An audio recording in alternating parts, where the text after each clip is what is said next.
ਸਾਰੇ ਭੈਣ ਭਰਾਵਾਂ ਨੂੰ ਜੈ ਮਸੀਹ ਦੀ। ਸੱਚੀ ਬਾਣੀ ਦੇ ਸਾਡੇ ਅੱਜ ਦੇ ਪ੍ਰੋਗਰਾਮ ਦੇ ਵਿੱਚ ਮੈਂ ਤੁਹਾਡਾ ਹੋਸਟ ਭਾਈ ਡੇਵਿਡ TWR ਪਰਿਵਾਰ ਵੱਲੋਂ ਤੁਹਾਡਾ ਸਭਨਾਂ ਦਾ ਸਵਾਗਤ ਕਰਦਾ। ਦੋਸਤੋ, ਅਸੀਂ ਆਪਣੇ ਪਿਛਲੇ ਪ੍ਰੋਗਰਾਮ ਤੋਂ ਬੱਚਿਆਂ ਦੇ ਪਾਲਣ ਪੋਸ਼ਣ ਦੇ ਬਾਰੇ ਗੱਲਬਾਤ ਕਰਦੇ ਆ ਰਹੇ ਹਾਂ। ਅਸੀਂ ਆਪਣੇ ਪਿਛਲੇ ਪ੍ਰੋਗਰਾਮ ਦੇ ਵਿੱਚ ਚਰਚਾ ਕੀਤੀ ਸੀ ਕਿ ਇਹ ਸਾਡੇ ਲਈ ਮਹਾਨ ਸੁਭਾਗ ਦੀ ਗੱਲ ਹੈ ਕਿ ਪਰਮੇਸ਼ਰ ਸਾਨੂੰ ਬੱਚਿਆਂ ਦੇ ਪਾਲਣ ਪੋਸ਼ਣ ਦੀ ਜ਼ਿੰਮੇਵਾਰੀ ਨੂੰ ਦਿੰਦਾ ਹੈ। ਅਸੀਂ ਸਿੱਖਿਆ ਕਿ ਬੱਚਿਆਂ ਦਾ ਪਾਲਣ ਪੋਸ਼ਣ ਕਰਨਾ ਇੱਕ ਬਹੁਤ ਵੱਡੀ ਚੁਣੌਤੀ ਹੈ ਅਤੇ ਪਰਮੇਸ਼ਰ ਚਾਹੁੰਦਾ ਹੈ ਕਿ ਅਸੀਂ ਉਸ ਚੁਣੌਤੀ ਨੂੰ ਸਵੀਕਾਰ ਕਰੀਏ। ਸਾਡੇ ਅੱਜ ਦੇ ਪ੍ਰੋਗਰਾਮ ਦੇ ਵਿੱਚ ਅਸੀਂ ਇਸੇ ਵਿਸ਼ੇ ਨੂੰ ਅੱਗੇ ਵਧਾਵਾਂਗੇ। ਅੱਜ ਅਸੀਂ ਗੌਰ ਕਰਾਂਗੇ ਕਿ ਬੱਚੇ ਪਰਮੇਸ਼ਰ ਦੁਆਰਾ ਦਿੱਤਾ ਗਿਆ ਉੱਤਮ ਵਰਦਾਨ ਹਨ। ਇਹ ਸਵਰਗ ਤੋਂ ਮਿਲਣ ਵਾਲਾ ਆਨੰਦ ਹੈ। ਆਪ ਨੂੰ ਯਾਦ ਹੋਵੇਗਾ ਕਿ ਮਾਪੇ ਹੋਣਾ ਪਰਮੇਸ਼ਰ ਵੱਲੋਂ ਸਾਡੇ ਲਈ ਇੱਕ ਮਹਾਨ ਸੁਭਾਗ ਹੈ, ਜਿਸ ਵਿੱਚ ਵੱਡੀਆਂ ਚੁਣੌਤੀਆਂ ਦਾ ਸਾਹਮਣਾ ਕਰਨਾ ਪੈਂਦਾ ਹੈ। ਅਸੀਂ ਪਿਛਲੇ ਪ੍ਰੋਗਰਾਮਾਂ ਵਿੱਚ ਇਸ ਬਾਰੇ ਗੌਰ ਕਰਦੇ ਆ ਰਹੇ ਸੀ। ਅੱਜ ਅਸੀਂ ਇਸੇ ਬਾਰੇ ਗੌਰ ਕਰਾਂਗੇ ਕਿ ਬੱਚੇ ਪਰਮੇਸ਼ਰ ਦੇ ਸਰਬ ਉੱਤਮ ਵਰਦਾਨਾਂ ਵਿੱਚੋਂ ਇੱਕ ਹੈ। ਅੱਜ ਦੇ ਪ੍ਰੋਗਰਾਮ ਦੀ ਰੂਪਰੇਖਾ ਇਸ ਤਰ੍ਹਾਂ ਹੈ। ਨੰਬਰ 1, ਸਵਰਗ ਤੋਂ ਮਿਲਣ ਵਾਲਾ ਆਨੰਦ। ਨੰਬਰ 2, ਉਹਨਾਂ ਨੂੰ ਸਿਖਾਓ ਕਿ ਉਹ ਖਾਸ ਹਨ। ਨੰਬਰ 3, ਆਪਣੇ ਬੱਚਿਆਂ ਨੂੰ ਪਿਆਰ ਕਰਨ ਦੇ 10 ਤਰੀਕੇ। ਭਾਗ ਊੜਾ, ਉਹਨਾਂ ਦੇ ਜੀਵਨਾਂ ਦੀਆਂ ਹੱਦਾਂ ਸਥਾਪਿਤ ਕਰੋ। ਭਾਗ ਐੜਾ, ਉਹਨਾਂ ਦਾ ਆਨੰਦ ਮਾਣੋ। ਭਾਗ ਈੜੀ, ਉਹਨਾਂ ਨੂੰ ਸਾਡੀ ਮਨੁੱਖਤਾਈ ਲਈ ਜ਼ਾਹਿਰ ਕਰੋ। ਭਾਗ ਸੱਸਾ, ਸਾਡੇ ਫੈਸਲਿਆਂ ਦੇ ਪਿਛਲੇ ਕਾਰਨ ਸਮਝਾਓ। ਭਾਗ ਐੜਾ, ਉਹਨਾਂ ਨਾਲ ਆਪਣੇ ਖਿਆਲ ਸਾਂਝੇ ਕਰੋ। ਭਾਗ ਕੱਕਾ, ਉਹਨਾਂ ਨੂੰ ਉਤਸ਼ਾਹਿਤ ਕਰੋ। ਭਾਗ ਖੱਖਾ, ਉਹਨਾਂ ਨੂੰ ਇਹ ਵਿਸ਼ਵਾਸ ਕਰਨ ਵਿੱਚ ਮਦਦ ਕਰੋ ਕਿ ਜੋ ਸੰਭਵ ਸੁਪਨੇ ਉਹ ਲੈਂਦੇ ਹਨ ਉਹ ਉਹਨਾਂ ਨਾਲੋਂ ਅੱਗੇ ਜਾ ਸਕਦੇ ਹਨ। ਭਾਗ ਹਾਹਾ, ਜੋ ਅਸੀਂ ਆਪਣੇ ਦਿਲਾਂ ਦੇ ਅੰਦਰ ਮਹਿਸੂਸ ਕਰਦੇ ਹਾਂ ਉਸ ਨੂੰ ਜਿਸਮਾਨੀ ਤੌਰ ਤੇ ਪੇਸ਼ ਕਰੋ।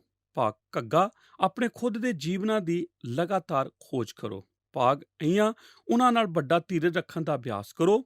ਜਦੋਂ ਤੋਂ ਮੈਂ ਇਸ ਲੜੀ ਬਾਰੇ ਸੋਚਣਾ ਆਰੰਭ ਕੀਤਾ ਸੀ, ਉਦੋਂ ਹੀ ਲੋਕ ਡਾਕ ਰਾਹੀਂ ਮੇਰੇ ਕੋਲ ਚੀਜ਼ਾਂ ਭੇਜ ਰਹੇ ਸਨ। ਮੇਰੇ ਦੋਸਤੋ, ਸਾਰੇ ਦੇਸ਼ ਤੋਂ ਦੋਸਤ ਹਨ ਜੋ ਮੇਰੇ ਨਾਲ ਗੱਲਬਾਤ ਕਰਦੇ ਹਨ ਕਿ ਅਸੀਂ ਕੀ ਕੁਝ ਕਰ ਰਹੇ ਹਾਂ, ਅਤੇ ਜ਼ਿਆਦਾ ਦੇਰ ਨਹੀਂ ਹੋਈ ਨਾ ਹੀ ਕਿਸੇ ਨੇ ਮੇਰੇ ਲਈ 6ਵੀਂ ਜਮਾਤ ਦੇ ਇਤਿਹਾਸ ਦੀਆਂ ਪ੍ਰੀਖਿਆਵਾਂ ਦੇ ਕੁਝ ਉੱਤਰ ਮੈਨੂੰ ਲਿਖ ਕੇ ਭੇਜੇ ਸਨ। ਮੈਂ ਸੋਚਿਆ ਕਿ ਮੈਂ ਉਹਨਾਂ ਵਿੱਚੋਂ ਕੁਝ ਕੁ ਨੂੰ ਲਵਾਂਗਾ ਜੋ ਕੁਝ ਅਜੀਬ ਹੀ ਸਨ, ਕਿਉਂਕਿ ਉਹਨਾਂ ਗੱਲਾਂ ਵਿੱਚੋਂ ਇੱਕ ਜੋ ਅਸੀਂ ਨਹੀਂ ਭੁੱਲਣੀਆਂ ਚਾਹੁੰਦੇ ਉਹ ਇਹ ਹੈ ਕਿ ਬੱਚੇ ਸਾਡੇ ਘਰੇਲੂ ਮਨੋਰੰਜਨ ਕੇਂਦਰ ਹਨ, ਅਤੇ ਜਦੋਂ ਉਹ ਕੁਝ ਅਣਹੋਣੀਆਂ ਗੱਲਾਂ ਕਰਦੇ ਹਨ ਸਾਨੂੰ ਉਹਨਾਂ ਨੂੰ ਲਿਖ ਲੈਣਾ ਚਾਹੀਦਾ ਹੈ। 6ਵੀਂ ਜਮਾਤ ਦੇ ਇਤਿਹਾਸ ਦੀਆਂ ਪ੍ਰੀਖਿਆਵਾਂ ਦੇ ਉੱਤਰ ਇਸ ਤਰ੍ਹਾਂ ਸਨ।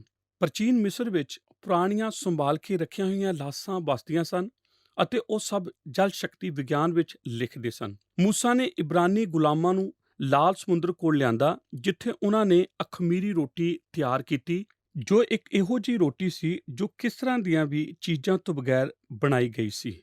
ਮੂਸਾ ਸਨਈ ਪਹਾੜ ਉੱਤੇ 10 ਹੁਕਮ ਹਾਸਲ ਕਰਨ ਲਈ ਚੜ੍ਹਿਆ। ਉਹ ਕਨਾਨ ਪਹੁੰਚਣ ਤੋਂ ਪਹਿਲਾਂ ਹੀ ਮਰ ਗਿਆ ਸੀ। ਸੁਲੇਮਾਨ ਦੀਆਂ 300 ਪਤਨੀਆਂ ਅਤੇ 700 ਰਖੇਲਾ ਸਨ। ਸੁਕਰਾਤ ਇੱਕ ਪ੍ਰਸਿੱਧ ਯੂਨਾਨੀ ਅਧਿਆਪਕ ਸੀ ਜੋ ਲੋਕਾਂ ਨੂੰ ਬਹੁਤ ਸਲਾਂਘ ਦਿੰਦਾ ਫਿਰਦਾ ਸੀ। ਉਹਨਾਂ ਨੇ ਉਹਨੂੰ ਮਾਰ ਸੁੱਟਿਆ। ਸੁਕਰਾਤ ਵਿਆਹੁਤਾ ਜੀਵਨ ਦੀ ਸੀਮਾ ਤੋਂ ਵੱਧ ਦਵਾਈ ਖਾਣ ਕਰਕੇ ਮਰ ਗਿਆ ਸੀ।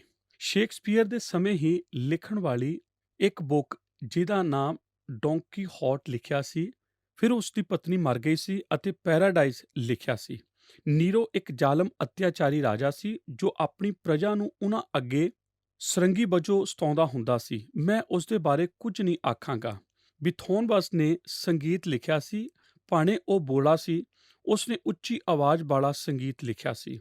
ਉਹ ਜੰਗਲ ਦੀ ਲੰਬੀ ਸੈਰ ਤੇ ਜਾਂਦਾ ਹੁੰਦਾ ਸੀ ਜਦੋਂ ਕਿ ਕੋਈ ਭਾਵੇਂ ਉਸ ਨੂੰ ਬੁਲਾ ਵੀ ਰਿਹਾ ਹੋਵੇ। ਬਿਥੋਨਵਨ 1827 ਵਿੱਚ ਮਰ ਗਿਆ ਸੀ ਅਤੇ ਬਾਅਦ ਵਿੱਚ ਉਹ ਇਸ ਲਈ ਮੋਇਆ ਸੀ। ਅਬਰਾਹਮ ਲਿੰਕਨ ਨੇ ਗੁਲਾਮਾਂ ਨੂੰ ਮੁਕਤੀ ਘੋਸ਼ਣਾ ਉੱਤੇ ਦਸਤਖਤ ਕਰਕੇ ਆਜ਼ਾਦ ਕੀਤਾ ਸੀ। 14 ਅਪ੍ਰੈਲ 1865 ਦੀ ਰਾਤ ਨੂੰ ਲਿੰਕਨ ਸਿਨੇਮੇ ਘਰ ਨੂੰ ਗਿਆ ਅਤੇ ਐਕਟਰਾਂ ਵਿੱਚੋਂ ਇੱਕ ਦੇ ਦੁਆਰਾ ਚਲਾਈ ਗੋਲੀ ਉਸ ਨੂੰ ਸੀਟ ਉੱਤੇ ਬੈਠਿਆਂ ਹੀ ਲੱਗ ਗਈ ਸੀ। ਉਹ ਜਿਸ ਉੱਤੇ ਉਸ ਦਾ ਕਾਤਲ ਹੋਣ ਲਈ ਵਿਸ਼ਵਾਸ ਕੀਤਾ ਗਿਆ ਸੀ, ਉਹ ਜੌਨ ਵਿਕਸ ਬੋਥ ਉੱਤੇ ਮੂਰਖ ਐਕਟਰ ਵਜੋਂ ਸ਼ੱਕ ਕੀਤਾ ਜਾਂਦਾ ਸੀ। ਇਸ ਨੂੰ ਬੋਥ ਦੇ ਵਿਸਾਈਆਂ ਨੂੰ ਖਤਮ ਕਰ ਦਿੱਤਾ ਸੀ। ਜੀ ਹਾਂ, ਫਿਰ ਬੱਚੇ ਕੁਝ ਰੋਚਕ ਗੱਲਾਂ ਆਖਦੇ ਹਨ। ਜਦੋਂ ਪਰਮੇਸ਼ਰ ਸਾਨੂੰ ਬੱਚੇ ਬਖਸ਼ਦਾ ਹੈ, ਇਹ ਉਸ ਵੱਲੋਂ ਇੱਕ ਬਰਕਤ ਹੁੰਦੀ ਹੈ। ਸਟੀਵ ਬੈਰਟ, ਜੋ ਸਾਡੀ ਪਹਿਲੀ ਮਹਾਨ ਲੇਖਕ ਵਿੱਚੋਂ ਇੱਕ ਸੀ, ਉਸਨੇ ਆਖਿਆ ਸੀ, ਜੇਕਰ ਪਰਮੇਸ਼ਰ ਤੁਹਾਨੂੰ ਬੱਚਿਆਂ ਨਾਲ ਆਸ਼ੀਸ਼ ਦਿੰਦਾ ਹੈ ਤਦ ਆਪ ਸਭ ਤੋਂ ਵੱਧ ਮਹੱਤਵਪੂਰਨ ਉਪਲਬਧੀਆਂ ਵਿੱਚੋਂ ਇੱਕ ਦੇ ਸ਼ਰੀਕ ਹੋਣ ਜਾ ਰਹੇ ਹੋ। ਜਿਸ ਤਰ੍ਹਾਂ ਕੋਈ ਮਨੁੱਖ ਆਨੰਦ ਮਾਣ ਸਕਦਾ ਹੈ, ਕੁਝ ਮਨੁੱਖ 35 ਸਾਲ ਦੀ ਉਮਰ ਵਿੱਚ ਆਪਣੀਆਂ ਖੁਦ ਦੇ ਨਿਯਮ ਦੇ ਸੰਚਾਲਕ ਕਰਦੇ ਹਨ। ਇਹ ਵੱਡਾ ਸੌਦਾ ਹੈ। ਕੁਝ ਲੜਕੇ ਓਲੰਪਿਕ ਖੇਡਾਂ ਵਿੱਚ 5 ਸੋਨੇ ਦੇ ਤਕਮੇ ਜਿੱਤ ਲੈਂਦੇ ਹਨ। ਇਹ ਵੱਡੀ ਉਪਲਬਧੀ ਹੈ। ਕੁਝ ਲੜਕੇ ਐਵਰੈਸਟ ਪਹਾੜ ਦੀ ਚੋਟੀ ਉੱਤੇ ਚੜ੍ਹ ਜਾਂਦੇ ਹਨ। ਇਹ ਵੱਡਾ ਕੰਮ ਹੈ। ਕੁਝ ਲੜਕੇ ਬਿਨਾਂ ਸਾਹ ਲਿਆ ਪਾਣੀ ਦੇ ਥੱਲੇ ਤੈਰਦਿਆਂ ਮਹਾਸਾਗਰ ਨੂੰ ਪਾਰ ਕਰ ਲੈਂਦੇ ਹਨ। ਇਹ ਬਹੁਤ ਵੱਡੀ ਕੋਸ਼ਿਸ਼ ਹੈ। ਮੇਰੀ ਕਿਤਾਬ ਵਿੱਚੋਂ ਇਹਨਾਂ ਵਿੱਚੋਂ ਕੋਈ ਵੀ ਕੰਮ ਉਹਨਾਂ ਮਨੁੱਖਾਂ ਲਾਗੇ ਵੀ ਨਹੀਂ ਟੁੱਕਦਾ ਜੋ ਇੱਕ ਗੰਦੇ ਰੁਮਾਲ ਨੂੰ ਬਿਨਾਂ ਸੁੱਟਿਆ ਬਦਲਣਾ ਸਿੱਖ ਚੁੱਕੇ ਹੋਣ।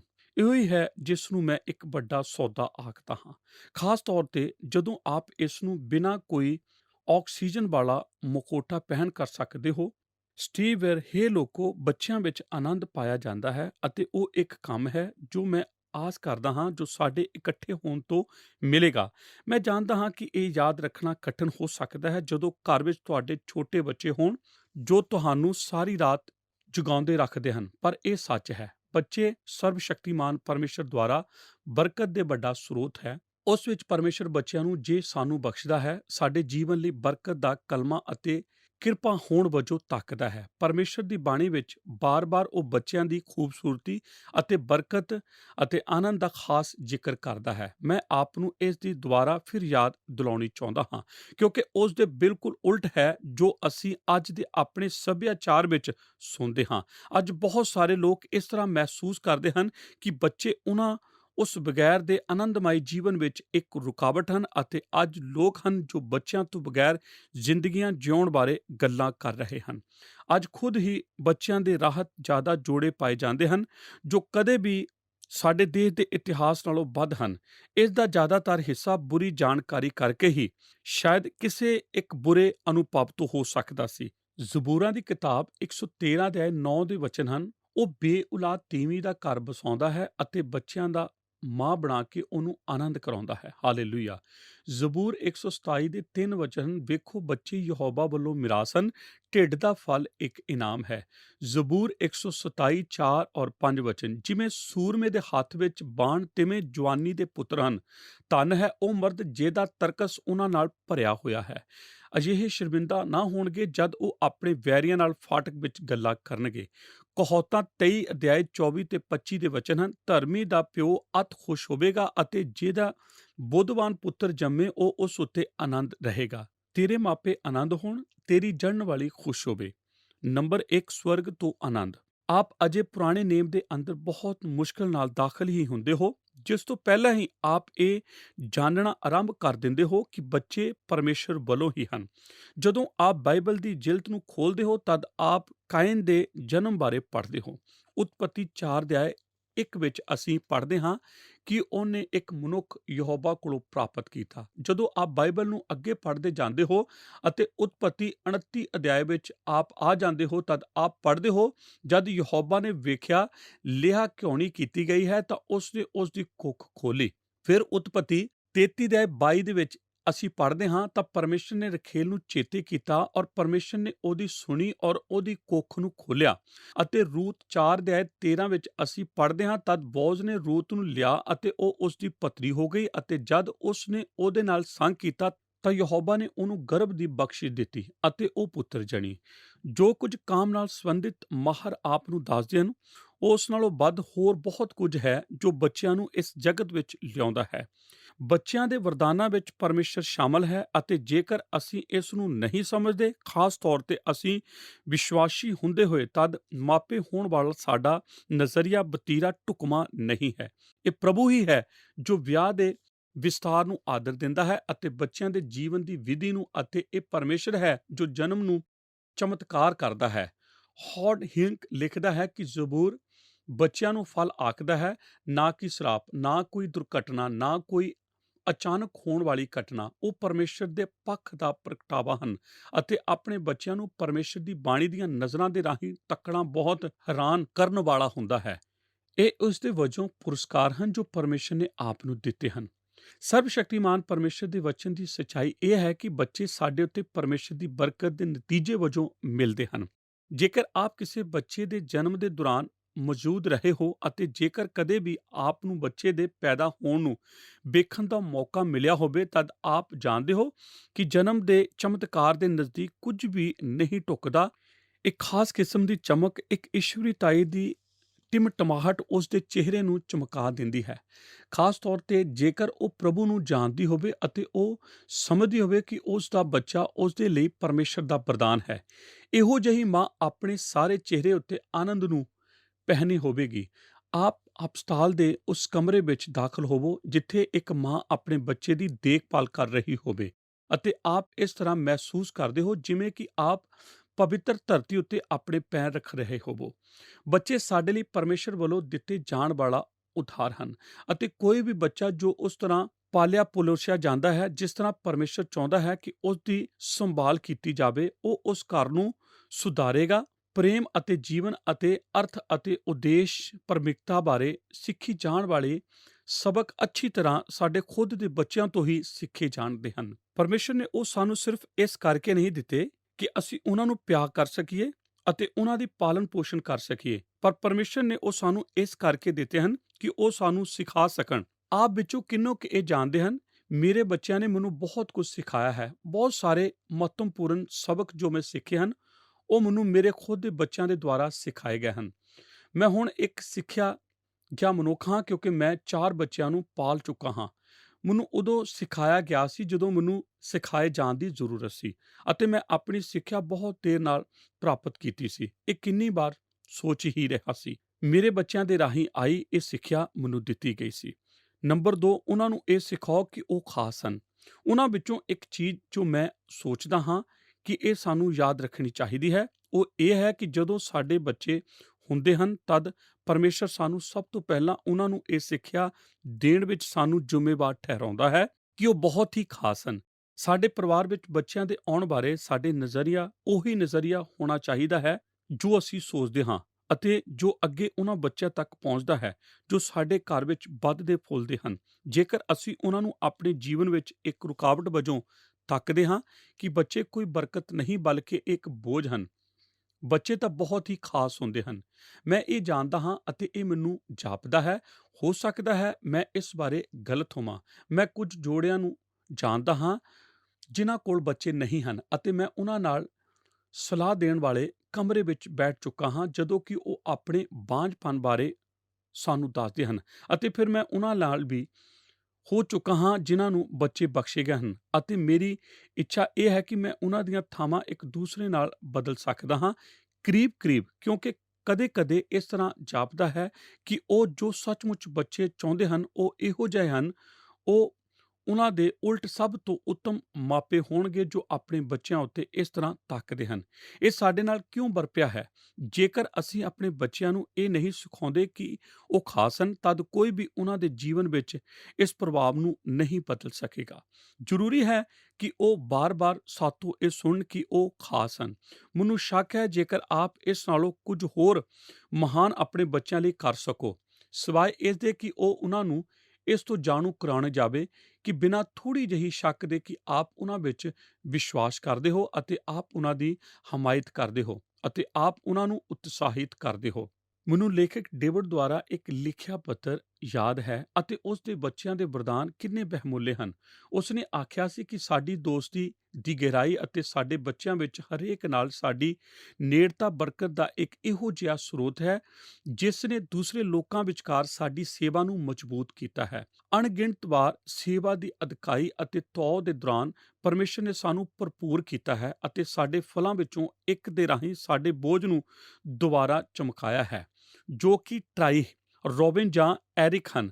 ਦਫ਼ਤਰ ਵਿੱਚ ਇੱਕ ਤਣਾਅ ਭਰੇ ਦਿਨ ਦੇ ਦੌਰਾਨ ਮੈਂ ਅਕਸਰ ਆਪਣੀ ਮੇਜ਼ ਉੱਤੇ ਪਾਈਆਂ ਆਪਣੇ ਪਰਿਵਾਰ ਦੀਆਂ ਕਈ ਤਸਵੀਰਾਂ ਉੱਤੇ ਆਪਣਾ ਧਿਆਨ ਕੇਂਦਰਿਤ ਕਰਦਾ ਹਾਂ ਜਦੋਂ ਕਿ ਮੈਂ ਪਰਿਵਾਰਿਕ ਬਰਕਤ ਦੇ ਇੱਕ ਸਮੇਂ ਨੂੰ ਯਾਦ ਕਰਨ ਲਈ ਮੈਂ ਰੁਕਦਾ ਹਾਂ। ਪਰਮੇਸ਼ਰ ਮੇਰੇ ਅੰਦਰ ਮੇਰੇ ਬੱਚਿਆਂ ਦੇ ਲਈ ਇੱਕ ਸ਼ੁਕਰਗੁਜ਼ਾਰ ਦਿਲ ਨੂੰ ਦੁਬਾਰਾ ਉਤਸ਼ਾਹਿਤ ਕਰਦਾ ਹੈ। ਆਪ ਆਪਣੇ ਬੱਚਿਆਂ ਦੀਆਂ ਤਸਵੀਰਾਂ ਆਪਣੇ ਬਟੂਏ ਅਤੇ ਆਪਣੇ ਕੰਮ ਦੇ ਸਥਾਨ ਵਿੱਚ ਰੱਖੋ ਅਤੇ ਆਪ ਉਹਨਾਂ ਵੱਲ ਤੱਕੋ ਅਤੇ ਸਾਰੀਆਂ ਬਰਕਤਾਂ ਨੂੰ ਯਾਦ ਕਰੋ ਜੋ ਪਰਮੇਸ਼ਰ ਨੇ ਆਪ ਤੱਕ ਉਹਨਾਂ ਦੇ ਰਾਹੀਂ ਪਹੁੰਚਾਈਆਂ ਹਨ, ਜੋ ਉਹਨੇ ਆਪ ਨੂੰ ਬੱਚਿਆਂ ਵਜੋਂ ਬਖਸ਼ੇ ਹਨ। ਬਾਈਬਲ ਇਸ ਗੱਲ ਦੀ ਜਿੱਦ ਕਰਦੀ ਹੈ ਕਿ ਉਹ ਛੋਟੇ ਬਾਲਕ ਜੋ ਸਾਰੇ ਘਰਾਂ ਵਿੱਚ ਹਨ, ਉਹ ਪਰਮੇਸ਼ਰ ਵੱਲੋਂ ਹਨ। ਉਹ ਮਹਾਨ ਮਾਪਿਆਂ ਦੇ ਜੀਵਨਾਂ ਵਿੱਚ ਆਉਣ ਵਾਲੀਆਂ ਇਕਾਤਾਂ ਦਾ ਅਯੋਗ ਦਾਖਲ ਨਹੀਂ ਹਨ। ਸਾਡੇ ਬੱਚੇ ਸਾਡੇ ਲਈ ਪਰਮੇਸ਼ਰ ਦੇ ਵਰਦਾਨ ਹਨ। ਕੀ ਮੈਂ ਇਸ ਦੀ ਇੱਕ ਗਵਾਹੀ ਪ੍ਰਾਪਤ ਕਰ ਸਕਦਾ ਹਾਂ? ਉੱਚੀ ਆਵਾਜ਼ ਵਿੱਚ ਆਖੋ, ਬੱਚੇ ਪਰਮੇਸ਼ਰ ਵੱਲੋਂ ਵਰਦਾਨ ਹਨ।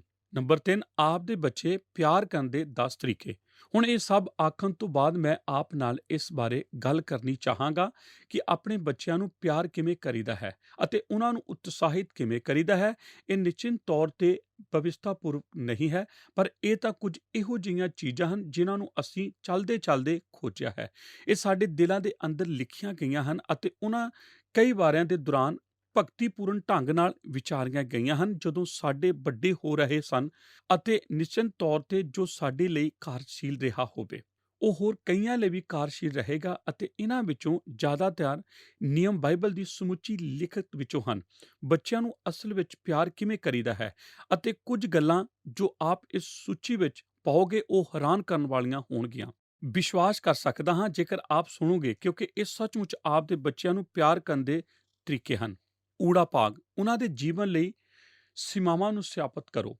ਆਪ ਆਖਦੇ ਹੋ, ਪਾਸਵਾਨ ਜਰਮੀਆ ਜੀ, ਇਹ ਤਾਂ ਉਸ ਗੱਲ ਤੋਂ ਪੂਰੀ ਤਰ੍ਹਾਂ ਉਲਟ ਹੈ ਜਿਸ ਬਾਰੇ ਮੈਂ ਕਲਪਨਾ ਕਰ ਸਕਦਾ ਕਿ ਜ਼ਿਆਦਾਤਰ ਬੱਚੇ ਇਹੋ ਹੀ ਸੋਚਦੇ ਹਨ ਉਹਨਾਂ ਨੂੰ ਪਿਆਰ ਕਰਨ ਦਾ ਤਰੀਕਾ ਹੋਵੇਗਾ, ਕਿਉਂਕਿ ਬੱਚੇ ਸੋਚਦੇ ਹਨ ਤੁਸੀਂ ਬਸ ਮੈਨੂੰ ਆਜ਼ਾਦ ਰਹਿਣ ਦਿਓ, ਤਦ ਮੈਂ ਜਾਣਾਂਗਾ ਕਿ ਤੁਸੀਂ ਮੈਨੂੰ ਪਿਆਰ ਕਰਦੇ ਹੋ। ਜੀ ਹਾਂ, ਜੇਕਰ ਆਪ ਮੇਰੇ ਵਾਂਗ ਕਈ ਨੌਜਵਾਨ ਲੋਕਾਂ ਨਾਲ ਗੱਲ ਕਰੋ, ਆਪ ਜਲਦੀ ਹੀ ਜਾਣ ਲਵੋਗੇ ਕਿ ਜ਼ਿਆਦਾਤਰ ਉਹ ਜੋ ਸੀਮਾਵਾਂ ਅਤੇ ਹਦਾਇਤਾਂ ਰਾਹਿਤ ਘਰਾਂ ਵਿੱਚ ਵੱਡੇ ਹੁੰਦੇ ਹਨ, ਉਹ ਕਿਸੇ ਵੀ ਵਾਸਤਵਿਕ ਸਬੂਤੀ ਲਈ ਕੁਝ ਵੀ ਦੇ ਦੇਵੇਗਾ ਜਿਸ ਬਾਰੇ ਮਾਤਾ ਅਤੇ ਪਿਤਾ ਕਾਫੀ ਧਿਆਨ ਇਹ ਜਾਣਨ ਲਈ ਜਿੱਦ ਕਰਦੇ ਰੱਖਦੇ ਹਨ ਕਿ ਉਹ ਕਿੱਥੇ ਸਨ, ਜਾਂ ਇਹ ਜਾਣਨ ਲਈ ਕਿ ਉਹਨਾਂ ਦੇ ਜੀਵਨਾਂ ਵਿੱਚ ਕੀ ਹੋ ਰਿਹਾ ਹੈ। ਮੈਨੂੰ ਛੋਟੇ ਮੁਕਾਬਲਿਆਂ ਦੀ ਖੇਡਾਂ ਵਿੱਚ ਜਾਣਨਾ ਯਾਦ ਹੈ। ਮੇਰੇ ਬੱਚੇ ਖੇਡ ਰਹੇ ਸਨ ਅਤੇ ਕਦੇ-ਕਦੇ ਉਹਨਾਂ ਵਿੱਚੋਂ ਕੁਝ ਕੁ ਬੱਚਿਆਂ ਦੇ ਮਾਪੇ ਕਦੇ ਵੀ ਉਹਨਾਂ ਦੇ ਨਾਲ ਨਹੀਂ ਸੀ ਹੁੰਦੇ, ਨਾ ਮਾਤਾ ਨਾ ਪਿਤਾ, ਅਤੇ ਮੈਚ ਤੋਂ ਬਾਅਦ ਉਹ ਸਾਡੇ ਘਰ ਵਿੱਚ ਆਉਂਦੇ ਸਨ ਅਤੇ ਮੈਂ ਆਖਦਾ ਹੁੰਦਾ ਸੀ, ਅੱਜ ਰਾਤ ਤੁਹਾਨੂੰ ਕਿੰਨੇ ਵਜੇ ਘਰ ਹੋਣਾ ਪੈਣਾ ਹੈ, ਅਤੇ ਮੇਰੇ ਵੱਲ ਤੱਕ ਕੇ ਆਖਦੇ, ਆਪ ਦਾ ਕੀ ਭਾਵ ਹੈ ਕਿ ਤੁਹਾਡੇ ਲਈ ਕੋਈ ਕਰਫਿਊ ਨਹੀਂ ਹੈ? ਤੁਹਾਡਾ ਭਾਵ ਹੈ ਕਿ ਆਪ ਸਵੇਰੇ 3 ਵਜੇ ਘਰ ਜਾ ਸਕਦੇ ਹੋ ਜੇਕਰ ਮੈਂ ਚਾਹਾਂ ਤਾਂ। ਅਤੇ ਉਹਨਾਂ ਇੱਕ ਕਰੀਬ ਨਸ਼ਾ ਵਿੱਚ ਆਖਿਆ ਸੀ, ਕਿਉਂਕਿ ਉਹਨਾਂ ਇਹ ਆਖਣਾ ਇਸ ਤਰ੍ਹਾਂ ਜਾਪਿਆ ਸੀ ਜੇਕਰ ਮੇਰੇ ਮਾਪੇ ਮੇਰੇ ਦੁਆਲੇ ਕੁਝ ਸੀਮਾਵਾਂ ਨਿਰਧਾਰਿਤ ਕਰਨ ਔਰ ਉਹ ਤੱਕਣ, ਤਦ ਮੈਂ ਕੀ ਸੱਚਮੁੱਚ ਅਸਲ ਵਿੱਚ ਮੈਨੂੰ ਪਿਆਰ ਕਰਦੇ ਹਨ? ਨਹੀਂ। ਆਪ ਆਪਣੇ ਉਹ ਛੋਟੇ ਬੱਚੇ ਨੂੰ ਲੈ ਕੇ ਬਿਨਾਂ ਵਾੜ ਲੱਗੇ ਵਿਹੜੇ ਵਿੱਚ ਨਹੀਂ ਛੱਡਦੇ ਜਿਸ ਨੇ ਅਜੇ ਇਹ ਨਹੀਂ ਸਿੱਖਿਆ ਕਿ ਆਵਾਜਾਈ ਦੇ ਵਿਚਕਾਰ ਖੇਡਣਾ ਅਤੇ ਜਿਉਣਾ ਰਹਿਣ ਸਹਿਣ ਫਰਕ ਹੈ। ਉਹ ਆਪ ਉਸ ਨੂੰ ਛੱਡ ਕੇ ਇਹ ਨਹੀਂ ਆਖਦੇ ਕਿ ਮੰਮੀ ਤੈਨੂੰ ਪਿਆਰ ਕਰਦੀ ਹੈ, ਤੂੰ ਬਾਹਰਲੇ ਵਿਹੜੇ ਵਿੱਚ ਜਾ ਕੇ ਕਿਉਂ ਨਹੀਂ ਖੇਡਦਾ। ਆਪ ਉਹਨਾਂ ਦੀ ਹਿਫਾਜ਼ਤ ਲਈ ਉਹਨਾਂ ਨੂੰ ਬਾੜ ਦੇ ਪਿੱਛੇ ਰੱਖਦੇ ਹੋ ਜਿਨ੍ਹਾਂ ਨੂੰ ਪਿਆਰ ਕਰਦੇ ਹੋ। ਉਹ ਇਸ ਤਰ੍ਹਾਂ ਮਹਿਸੂਸ ਸੀਮਾਵਾਂ ਦੇ ਵਿੱਚ ਹੀ ਰਹਿੰਦੇ ਹਨ। ਅਤੇ ਠੀਕ ਇਹੋ ਹੀ ਵਰਪਦਾ ਹੈ ਜਦੋਂ ਅਸੀਂ ਆਪਣੇ ਬੱਚਿਆਂ ਨੂੰ ਪਿਆਰ ਕਰਦੇ ਹਾਂ।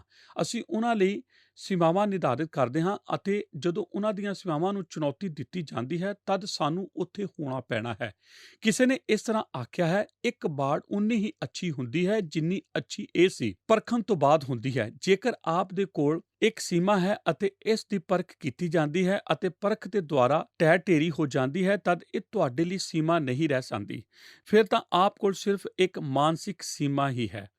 ਹੇ ਨੌਜਵਾਨੋ, ਆਪ ਦੇ ਮਾਪਿਆਂ ਦੇ ਤੁਹਾਡੇ ਪ੍ਰਤੀ ਪਿਆਰ ਦਾ ਸਭ ਤੋਂ ਮਹਾਨ ਸਬੂਤ ਇਹ ਹੈ ਕਿ ਉਹ ਇਸ ਗੱਲ ਦਾ ਧਿਆਨ ਰੱਖਦੇ ਹਨ ਕਿ ਤੁਹਾਡੇ ਜੀਵਨ ਵਿੱਚ ਕੀ ਕੁਝ ਹੋ ਰਿਹਾ ਹੈ ਅਤੇ ਇਹ ਕਿ ਤੁਹਾਡੇ ਲਈ ਕੁਝ ਸੀਮਾਵਾਂ ਨਿਰਧਾਰਿਤ ਕਰਦੇ ਹਨ। ਊੜਾ, ਉਹਨਾਂ ਦਾ ਆਨੰਦ ਮਾਣੋ। ਦੂਸਰੀ ਗੱਲ, ਮੈਂ ਇਸ ਨੂੰ ਇੱਕ ਹੋਰ ਪੱਧਰ ਤੇ ਲੈ ਕੇ ਜਾਵਾਂਗਾ। ਤੁਹਾਨੂੰ ਉਹਨਾਂ ਦਾ ਆਨੰਦ ਮਾਣਨ ਦੀ ਜ਼ਰੂਰਤ ਹੈ। ਇੱਕ ਮਾਪਾ ਹੋਣ ਬਾਰੇ ਇੱਕ ਗੱਲ ਇਹ ਹੈ ਕਿ ਆਪ ਨੂੰ ਇਸ ਨੂੰ ਬਣਾਉਣਾ ਹੈ ਔਰ ਪੈਣਾ ਹੈ ਜੋ ਇਹ ਹੈ। ਇਹ ਤਾਂ ਦਿਆਲਗੀ ਹੈ।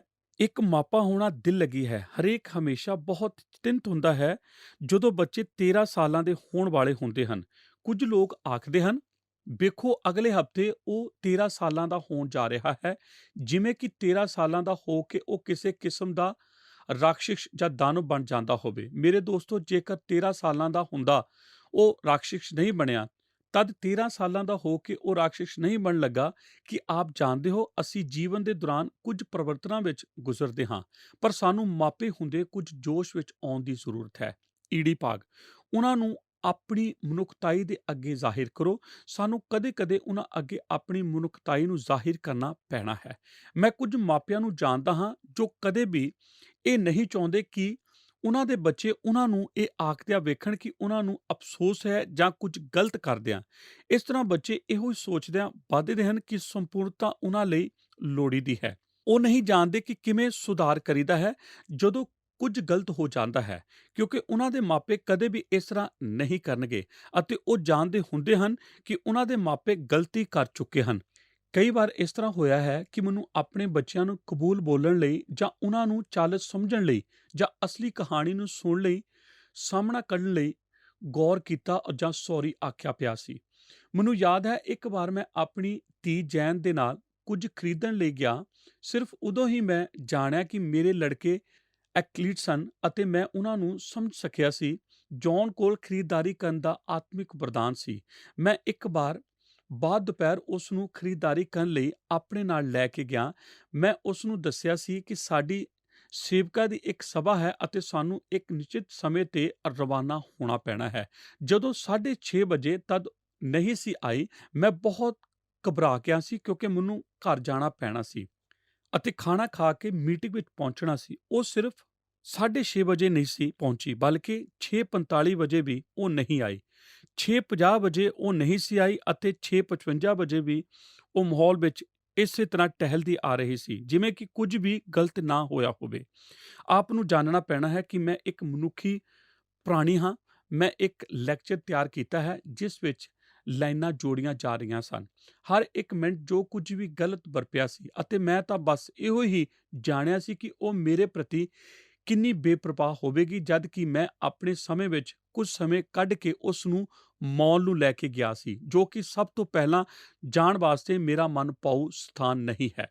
ਮੈਂ ਆਪਣੇ ਛੋਟੇ ਲੈਕਚਰ ਉਸ ਲਈ ਤਿਆਰ ਕੀਤਾ ਅਤੇ ਅਸੀਂ ਕਾਰ ਦੇ ਅੰਦਰ ਬੈਠੇ ਅਤੇ ਉਹ ਰੋ ਰਹੀ ਸੀ। ਜਦੋਂ ਅਸੀਂ ਘਰ ਪਹੁੰਚੇ, ਮੇਰੀ ਪਤਨੀ ਨੇ ਆਖਿਆ, ਤੁਸੀਂ ਸਭ ਕਿੱਧਰ ਚਲੇ ਗਏ ਸੀ? ਤੁਹਾਨੂੰ ਕੀ ਹੋਇਆ ਸੀ? ਮੈਂ ਆਖਿਆ, ਤੈਨੂੰ ਪਤਾ ਹੈ ਕੀ ਹੋਇਆ ਹੈ? ਮੈਂ ਉਸ ਨੂੰ ਰਾਤ ਵਿੱਚ ਪੁੱਛਿਆ ਕਿ ਉਹ ਇੰਨੀ ਲੇਟ ਅਤੇ ਬੇਅਸੂਲ ਕਿਉਂ ਹੋਈ ਸੀ। ਉਹ ਬੇਪਰਵਾਹ ਕਰਦੀ ਨਹੀਂ ਜਾਪੀ ਅਤੇ ਉਸ ਨੇ ਆਖਿਆ ਉਸ ਦੀ ਘੜੀ ਨਹੀਂ ਸੀ ਚੱਲਦੀ ਅਤੇ ਇਹ ਕਦੇ-ਕਦੇ ਨਹੀਂ ਅਤੇ ਕਦੇ-ਕਦੇ ਚੱਲਦੀ ਹੈ। ਇਹ ਤਾਂ ਇੱਕ ਤਰ੍ਹਾਂ ਰੁਕ-ਰੁਕ ਕੇ ਕੰਮ ਕਰਦੀ ਸੀ ਅਤੇ ਮੈਂ ਬਹੁਤ ਕੁਝ ਆਖ ਚੁੱਕਾ ਸੀ। ਇਹ ਤਾਂ ਸਭ ਤੋਂ ਵੱਧ ਝੂਠਾ ਬਹਾਨਾ ਜੋ ਮੈਂ ਕਦੇ ਵੀ ਨਹੀਂ ਸੁਣਿਆ ਹੋਵੇ।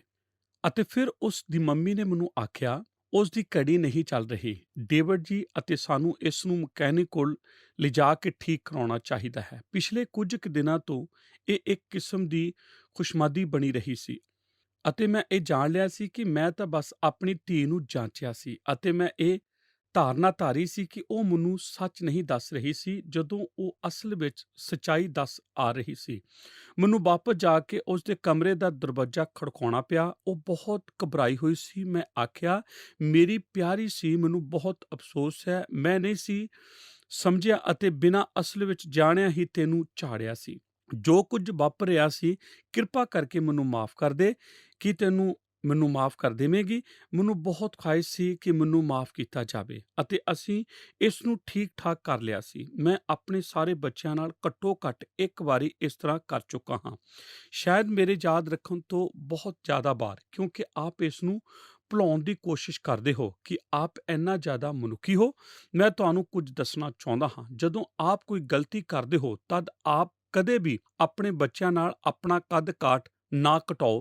ਆਪ ਆਖਦੇ ਹੋ, ਜੇਕਰ ਮੈਂ ਕੋਈ ਗਲਤੀ ਕਰਦਾ ਹਾਂ ਤਦ ਕੀ ਫਿਰ ਵੀ ਉਹ ਮੇਰਾ ਆਦਰ ਕਰਨਗੇ? ਇੱਕ ਇਹੋ ਕਾਰਨ ਸੀ ਜਿਸ ਕਰਕੇ ਉਹ ਆਪ ਦਾ ਆਦਰ ਨਹੀਂ ਕਰਦੇ। ਉਹ ਇਹ ਹੈ, ਜੇਕਰ ਆਪ ਕੋਈ ਗਲਤੀ ਕਰਦੇ ਹੋ ਅਤੇ ਉਹ ਇਸ ਨੂੰ ਜਾਣ ਲੈਂਦੇ ਹਨ ਅਤੇ ਆਪ ਰੁਕਾਵਟ ਪਾਉਂਦੇ ਹੋ ਤਦ ਉਹ ਆਪ ਦੇ ਲਈ ਆਦਰ ਖੋ ਬੈਠਣਗੇ। ਪਰ ਜੇਕਰ ਆਪ ਆਪਣੀਆਂ ਗਲਤੀਆਂ ਨਾਲ ਇਮਾਨਦਾਰੀ ਨਾਲ ਨਿਪਟ ਲੈਂਦੇ ਹੋ ਅਤੇ ਦਇਆਵਾਨ ਹੋ ਕੇ ਅਤੇ ਇਹ ਜਾਣਦੇ ਹੋਏ ਕਿ ਆਪ ਵੀ ਹੋਰਨਾਂ ਸਭਨਾਂ ਦੀ ਤਰ੍ਹਾਂ ਹੀ ਇੱਕ ਪਾਪ ਵਿੱਚ ਗਿਰੇ ਹੋਏ ਮਨੁੱਖੀ ਪ੍ਰਾਣੀ ਹੋ, ਉਹ ਆਪ ਦੇ ਸੰਪੂਰਨ ਹੋਣ ਦੀ ਆਸ ਨਹੀਂ ਕਰਦੇ। ਉਹ ਜਾਣਦੇ ਹੁੰਦੇ ਹਨ ਕਿ ਆਪ ਸੰਪੂਰਨ ਨਹੀਂ ਹੋ, ਪਰ ਤੁਹਾਨੂੰ ਇਸ ਨਾਲ ਇਮਾਨਦਾਰੀ ਨਾਲ ਨਿਪਟਣਾ ਪੈਣਾ ਹੈ।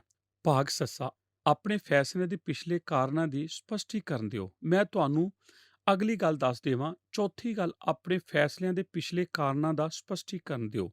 ਤੁਹਾਨੂੰ ਪਤਾ ਹੈ ਕਿ ਇੱਕ ਚੀਜ਼ ਜਿਸ ਨੂੰ ਬੱਚੇ ਹੋਰ ਕਿਸੇ ਵੀ ਚੀਜ਼ ਨਾਲੋਂ ਵੱਧ ਘਿਰਨਾ ਕਰਦੇ ਹਨ, ਉਹ ਇਹ ਹੈ ਜਦੋਂ ਉਹ ਤੁਹਾਨੂੰ ਪੁੱਛਦੇ ਹਨ ਕਿ ਕੀ ਉਹ ਕੁਝ ਕਰ ਸਕਦੇ ਹਨ ਅਤੇ ਆਪ ਨਾ ਕਰ ਦਿੰਦੇ ਹੋ, ਅਤੇ ਉਹ ਆਖਦੇ ਹਨ ਕਿਉਂ, ਅਤੇ ਆਪ ਆਖਦੇ ਹੋ ਕਿਉਂਕਿ ਮੈਂ ਤੈਨੂੰ ਇਸ ਤਰ੍ਹਾਂ ਦੱਸਿਆ ਸੀ।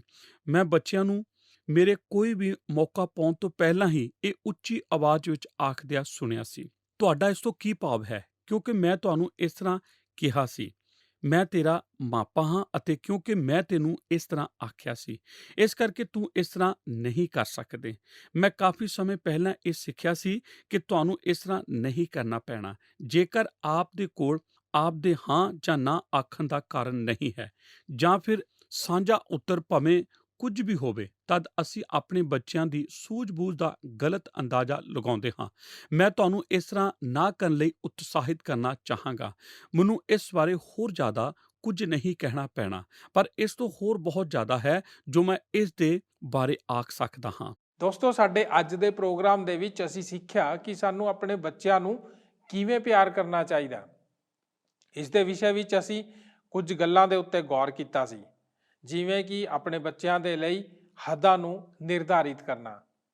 ਅਸੀਂ ਜੇਕਰ ਆਪਣੇ ਬੱਚਿਆਂ ਨੂੰ ਖੁੱਲ੍ਹਾ ਛੱਡ ਦਿੰਦੇ ਹਾਂ ਅਤੇ ਸੋਚਦੇ ਹਾਂ ਕਿ ਅਸੀਂ ਉਹਨਾਂ ਦੀ ਖੁਸ਼ੀ ਦੇ ਲਈ ਉਹਨਾਂ ਨੂੰ ਆਜ਼ਾਦ ਛੱਡ ਦਿੱਤਾ ਹੈ, ਪਰ ਇਹ ਸਹੀ ਨਹੀਂ ਹੈ।